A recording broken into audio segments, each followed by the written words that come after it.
Dr. Carr performed for us is really just a fragment of the broad field known as classical music, a rousing, immortal genre that has prevailed through the evolution of music. Today, classical music is still practiced by many musicians and performed for huge audiences despite the fact that contemporary popular music is driven by genres like hip-hop, rap, and pop. While it maintains a devoted fan base, the genre's relevance is at stake. Schools and organizations have encountered many obstacles when trying to breathe new life into classical music education. Whether it be finding funds to endorse classical music courses or simply sustaining interest in the genre, classical music has reached a point where integration into education is crucial to its survival. When there is cuts in funding anywhere, the arts are traditionally kind of one of the top places that get cut, which is unfortunate. When I hear about arts programs cut, what I think in my heart is that how many outstanding young musicians are we missing because they're not having the opportunity to even experience the arts? Is it enough to inject classical music into education? Will that action in itself change the growing idea that it's a dying genre that holds little excitement? These are questions that are being targeted and acted upon by different schools and organizations that dabble greatly in the field of music. There's an overall goal of increasing the interest in classical music that doubles with the task of promoting the education, a two-headed beast of a problem that is being tackled by the classical music enthusiasts of the current age. Some of the rhythmic intricacies in classical music are far more interesting than maybe what they're doing in pop music. Classical music can be very exciting, it can be very innovative, especially with new compositions. It's all about exposure. I know a little kid that I can think of right now is 15 months old. A violinist came to play for him directly, played right in front of him, sitting like as close as we are right now. And this little guy, he just sat there and was mesmerized. He didn't budge at the end when the guy stopped playing because it was so exciting.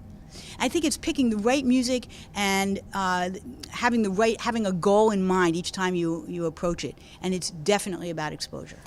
Besides the calming effect that classical music creates for both its listeners and musicians, it offers a number of benefits to a person's mental and spiritual development.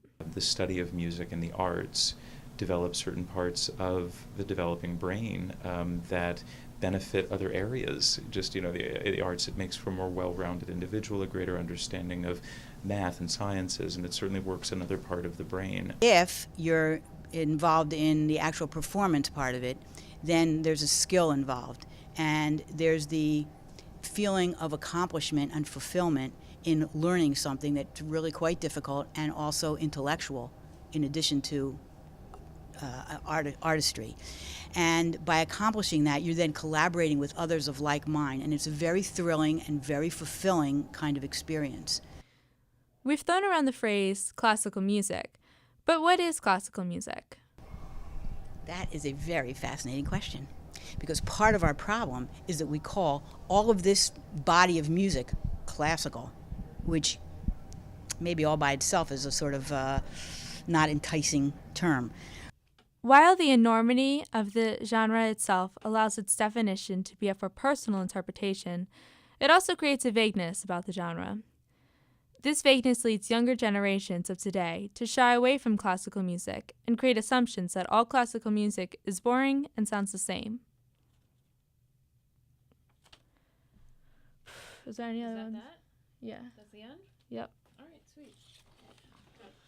Clearly, if you were to look at hip-hop or R&B or something, you wouldn't define that as classical music, although it may have ties to a classical basis. There are many contemporary pieces, contemporary styles of music that sample classical music in their works.